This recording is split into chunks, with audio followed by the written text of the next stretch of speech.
अब जी मैं एक एतराज जो मैं करना चाहूंगा, और यावर साहब आपने मुझे ना इसके अंदर सपोर्ट करना है। आपने नोट किया ये खवातीन की तैयारी कितनी है, और हम जो मर्द नजर आते हैं हम कितने सादा तरीके से ये वाकई बात दुरुस्त है। आप देखें ये ओवर ड्रेस्ड है और हम अंडर ड्रेस्ड हैं। ईद के लिए तैयार होना और ब्याह के लिए तैयार होने में फर्क होना चाहिए। ये कोई ब्याह हम लोग सुबह से जो हमने पहने हम वही पहन रहे हैं। मेरी बात ही से चल रही है। देखिए मैं बिलीव करता हूँ कि औरत को बनना चाहिए, सजना चाहिए। कम बुढ़िया दे होंगे ना, कम भाइयां दे नहीं होंगे। तुझे ब्याह दी अफवाह फैल। दूसरी बात ये कि ले लो। नहीं, मंसूर ने कभी ये नहीं कहा कि बने सबरे नहीं, उन्होंने कहा शादी के लिए तैयार होना और ईद के लिए दोनों फर्क है। उन्होंने ये कभी नहीं कहा कि आप लोग तैयार होकर अपनी खुशी सेलिब्रेट करना। इन सब खवातीन ने मेकअप रूम के अंदर कम से कम पौना घंटा लगाया। मैं बताऊंगा ये बात, मेरी आवाज नहीं दबाई जा सकती, मैं बताऊंगा। ये मैं आप लोगों के साथ हूँ। चलो ईद की मुनासिबत से खुशी की बात है, कोई मीठी मीठी कोई शेर व शायरी में कोई तल्ख बात क्यों ना ले आए, वो रह सकता ना। पता नहीं क्या कड़वाहट है, ईद वाले दिन मीठा नहीं मिला, इसके अंदर सामने मीठा रखा है, वो नहीं बैठ वो मिठाई खा मंसूर, कुछ मीठी मीठी बातें कर। बंद करें इन बातों को, आइए चलते हैं शेर व शायरी की तरफ। ये सुना दे आपको। लड़का है एक लड़की है एक रह गुजार है, लड़का है एक लड़की है एक रह गुजार है, तीनों में दोस्ती भी बहुत पायदार है।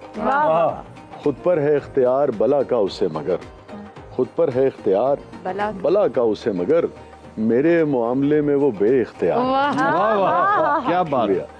और मस्ती में जैसे झूमते सूरजमुखी के फूल, तुझे पिंडा है मस्ती में जैसे झूमते सूरजमुखी के फूल, वो शोखियां भी करते हुए बावकार है। वाह बात है।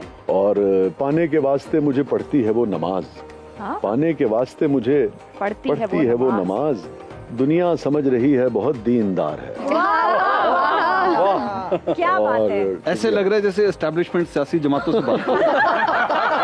ये गैर सियासी शेर तो वैसे नहीं लग रहा मुझे, ऐसे लग रहा है गैर सियासी शेर नहीं लगा मुझे पाने के लिए। गैर सियासी शेर नहीं है, अच्छे वाले शेर को भी सियासत में मुझे लगा समझती है वो दीनदार है। ये शेर व शायरी गैर सियासी थी। जी तुसी आप ही ले चले हो। शाह साहब आप सिर्फ आखिरी दो शेर इनको कहें दोबारा पढ़े, और मेरे जो कॉन्टेक्स्ट मैंने आपको दिया उसमें सोचो। शाह जी दोबारा तस्वीर में लेके आए। पाने के वास्ते मुझे पढ़ती है वो नमाज, दुनिया समझ रही है बहुत दीनदार। वाह देख अभी तो अब तो मुझे भी लगने लगा है। देखा नहीं, सुने आप जरा सुनिएगा। देखा सफर का बैग तो आंसू निकल पड़े, देखा सफर का बैग तो आंसू निकल पड़े, मासूम है बला की मगर होशियार है। क्या बात है, क्या बात है। ये आपने क्या सोच के वसी भाई ये लिखी थी? मैं तो अपनी बेगम की लिखी थी। हाय क्या बात है। ये एस्टेब्लिशमेंट नहीं सोची होगी सियासी जमातें। बहुत सारे लोगों के लिए एस्टेब्लिशमेंट जो है ना वो बेगम ही है, शौहर का दर्जा रखता।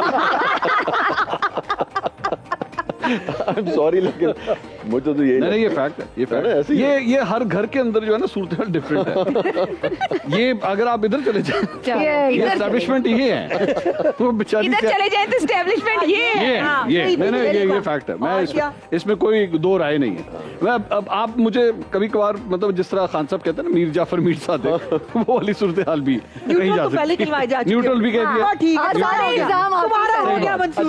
सारे इल्जाम आपके सर है। इस पे ना मैंने एक दो ये इसी उसकी गजल थी, इसमें दो ना पॉलिटिकल नौयत जहन चलता रहता है ना, कभी इधर कभी उधर, वो मैं आपको सुना देता हूँ। रास आ गए थे हमको, उसकी मैंने रदीफ चेंज कर दी थी। रास आ गए थे हमको अंधेरे वगरना दोस्त, रास आ गए थे हमको अंधेरे वगरना दोस्त, एक रोशनी हमेशा ही दरिया के पार थी।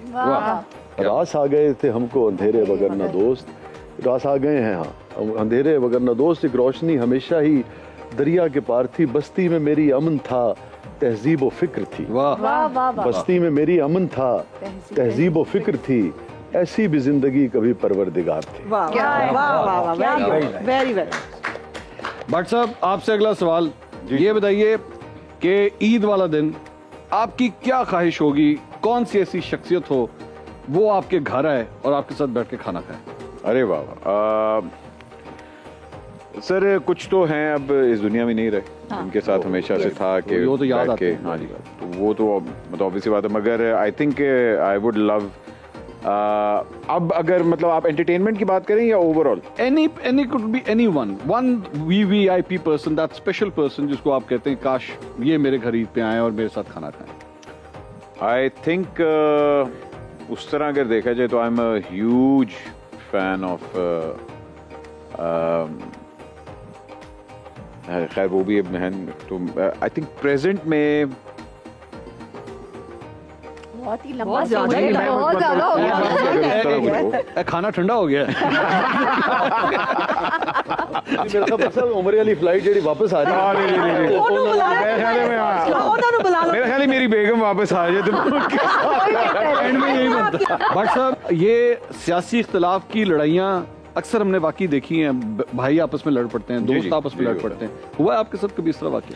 ये होता है। हम लोग ने देखें, हम लोग रिलीजियस इख्तलाफ पे इतना नहीं अफेंड होते हैं जितना हम लोग पॉलिटिक्स पे होना चाहिए, अनफॉर्चुनेटली। और आई थिंक कि अब जो पाकिस्तान के अंदर पॉलिटिक्स भी हो रही है, वो जो उन्होंने कहा बिल्कुल सही कहा, it has gone really down. उसमें कोई लिहाज नहीं रहा, कोई मतलब तमीज़ और वो नहीं रही। तो मैं तो वैसे भी इस चीज़ के खिलाफ हूँ। एक बंदे का जो ओपिनियन होता है, चाहे वो किसी भी चीज़ के ऊपर हो, उसकी रिस्पेक्ट करनी बड़ी ज़रूरी होती है। आप बेशक उसे एग्री करें या ना करें, और अगले के पास भी इतना शऊर होना चाहिए, इतनी बर्दाश्त होनी चाहिए कि अगले का भी फिर अगर ओपिनियन, अगर मैं आपका सुन रहा हूँ तो आपके पास भी इतनी टॉलरेंस होनी चाहिए कि आप मेरा ओपिनियन भी सुने। और पाकिस्तान और पॉलिटिक्स के अंदर ये चीज़ बिल्कुल ही ख़त्म हो गई, हमारे में टॉलरेंस तो रही नहीं। लेकिन इसमें दो चीजें हैं ना मंसूर, एक तो ये कि जो इस वक्त सिचुएशन इतनी वो हुई है ना, पोलराइज्ड। अगर एक नॉर्मल चल रहा होता है ना मामला, तो फिर उस वक्त हर वक्त ऐसी सिचुएशन नहीं होती। और दूसरा जो इसमें बहुत बड़ा फैक्टर है वो सोशल मीडिया का है कि अब हर कोई एक्सप्रेस कर सकता है। पहले ये चीज था पार्ट ऑफ आवर लाइव्स, हाँ, ठीक है, तो इसलिए वो एग्जैक्टली वी हैव टू कर अडैप्ट सकता है, तो वो ऑटोमेटिकली सोशल मीडिया वैसे ही अगर आप देखें तो वो हमारी हर चीज के अंदर आ गया, रिलीजन से लेके पॉलिटिक्स से लेके आपकी पर्सनल लाइफ तक। अच्छा, ये जो सोशल मीडिया पे बात हो रही है ना, वहाँ पर बहुत ज्यादा जिसे कहना ग्रेसफुली बात नहीं होती, टॉलरेंस नहीं दिखाई जाती, बर्दाश्त नहीं है। वसी शाह साहब को शामिल करूंगी, बड़े ही एक अदब लिहाज से गुफ्तगू करने का अंदाज है। हम कभी गुफ्तगू कर रहे हो तो अगर कोई भी बोल दे, वैसे ये आपने इतनी दफा कह दिया, हम सारे बेअदब हैं। नहीं, कह रही हूँ कि देखिए मंसूर, हम लोग एक दूसरे को टोकते हैं। मैंने शाह साहब को बहुत बार नोट किया, वो बात कर रहे हैं, अगर कोई इंटरप्ट कर देना वो खामोश हो जाते हैं, अपनी बात दोबारा वहां से शुरू करेंगे। ये करंट अफेयर के एंकर नहीं बन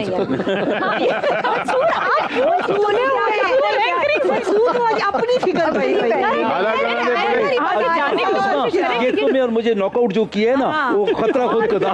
तो शाह साहब से जानते ना कि जो हम एक दूसरे को सुन नहीं पा रहे, हम बर्दाश्त नहीं करते कि अगले का जुमला मुकम्मल हो जाए, उसकी आइडियोलॉजी मुकम्मल हो जाए, हम फिर अपनी राय का इजहार करें। ये खत्म हो गया है। किस तरीके से वापस आ सकता है, इसके लिए कोशिश की जा सकती है? देखिए, मुश्किल है। आप एक फौरी तौर पे तो मुश्किल है, हम और आप तो शायद उसका, अगर मुश्किल है हमारा इसको अपनी ज़िंदगी में देखना, इसलिए कि आप एक बीज बोते हैं, उसका एक प्रोसेस है। सबसे पहले तो आप सोचेंगे कि आपको एक बीज बोना है, फिर वो हमारे इलाके में कहते हैं तो ज़मीन पदरी करोगे, फिर उन पानी दोगे, फिर पूरा साल उसका ख्याल रखेंगे, फिर कहीं जाके वो पौधा 2 साल में, 4 साल में, 6 साल में जो आपने पौधा लगाया, उसके बाद कहीं जाके वो फल देगा आपको, तब आप उसकी छाँव में बैठ सकेंगे या उसका फल खा सकेंगे। ये सब चीज़ें ख़त्म करने के लिए जिस किस्म की तरबियत की, जिस किस्म की तालीम की ज़रूरत है, जिस किस्म के करिकुलम की ज़रूरत है पहले, और उसके लिए जिस कंसेंसस की ज़रूरत है, वो भी कुछ भी नहीं हुआ, उसके बारे में सोचा भी नहीं गया।